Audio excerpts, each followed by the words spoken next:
សួស្តីមកដល់គ្នាជួបជាមួយខ្ញុំរត់ទីរ៉ៃនរណាខ្លះដែលកំពុងតែរងចាំរឿង How to Train Your Dragon វគ្គ 2 អូនិយាយពីថាវគ្គ 1 ថាល្អមើលវគ្គ 2 រត់តែល្អមើលជាងវគ្គ 1 ទៅទៀតវគ្គ មុនសង្គ្រាមតទល់ជាមួយម្ចាស់ស្ត្រីនាគរីគឺវាសម្បើមខ្លាំងមែនទែនប៉ុន្តែវគ្គនេះវារត់តែសម្បើមជាងវគ្គមុន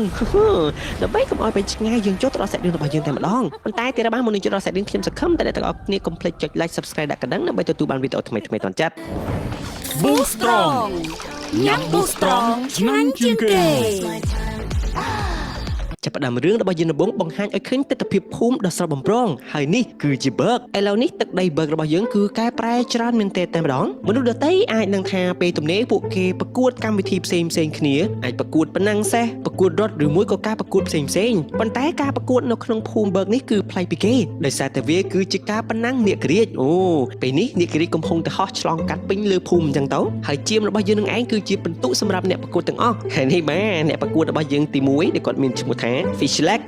គាត់ចាប់បានសត្វជាមួយក្បាលភ្លាមនោះ Snot Lao របស់យើងក៏បានដណ្ដើមសត្វជានោះពី Fish leg តែអ្វីដែលធ្វើយើងហួសចិត្តទៀតនោះ Snot Lao របស់យើងគាត់បែរជាបកគលជានោះទៅឲ្យ Rafnat ដោយសារតែអីពេលនេះទាំង Fish leg រួមជាមួយនឹង Snot Lao នឹងគឺលងស្នេហ៍ជាមួយនឹង Rafnat ប៉ុន្តែ Rafnat ក៏សម្ដែងអារម្មណ៍ថាអូយគួយខ្ពើមណា Rafnat ដែលជាបងប្អូនខ្លួនរបស់ Rafnat ថាអើយកំផឹងស្អី Rafnat មិនចូលចិត្តពួកឯងទេបន្ទាប់មកទាំងពីរអ្នកបងប្អូនក៏បានប្រើផ្សែងបាទដុតលេងរបៀបអញ្ចឹងទៅចំពោះលោក Stoy របស់យើងផ្ទាល់បាទគាត់គឺជាអ្នកដាក់ពិន្ទុគាត់ក៏ថា Wow ពីរអ្នកបងប្អូនព្រោះពិតជាអស្ចារ្យណាស់តែចម្លែក Fish Neck and Snot Lao មិនអត់ទាន់បានមកពិន្ទុអញ្ចឹង Ostrich អនាគតកូនភាសាខ្ញុំបាន3ពិន្ទុហើយកូនប្រុសក្បាលរឹងរបស់ខ្ញុំ Hiccup តាណាទៅហើយចំពោះ Ostrich ក៏ខឹងងាប់ហើយប្រកួតម៉ាក់ហ្នឹងខ្ញុំមិនឈ្នះ Snot Lao គាត់មិនខ្វល់ទេគាត់ថាអត់ទេ Rafnat ជាស្នេហាជាព្រានាងរបស់ខ្ញុំព្រមធ្វើគ្រប់បែបយ៉ាងឲ្យតែនាងសប្បាយ Ostrich ក៏ឆ្ងល់អូយលោកអើយនេះបានគេថាស្នេហាធ្វើឲ្យមនុស្សឈួតមែនតែមុន Rafnat ចង់ឲ្យកប់ Snot Lao ឯងទាំងរួមអត់ខ្វល់អត់គិតអីទេ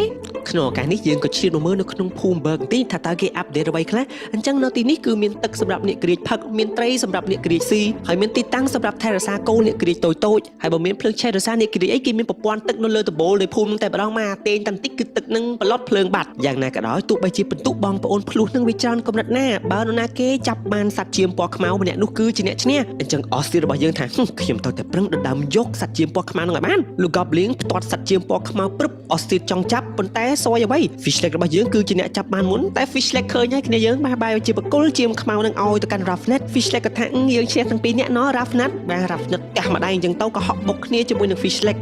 យ៉ាងណាក៏ដោយ Toughness របស់យើងគាត់បែរជាគិតថាមកឲ្យសត្វជាមបងកាន់ដែរមកដើម្បីឲ្យបងឈ្នះអញ្ចឹងពួកគេដណ្ដើមសត្វជាមពណ៌ខ្មៅនឹងទៅវិញទៅមកជាឱកាសល្អ Hostage របស់យើងនឹងគឺហក់ទៅលើអ្នកក្រីរបស់ពួកបងប្អូនភ្លោះទាំងពីរអ្នកហ្នឹងហើយដណ្ដើមយកសត្វជាមពណ៌ខ្មៅបានជោគជ័យទម្លាក់ចូលក្នុង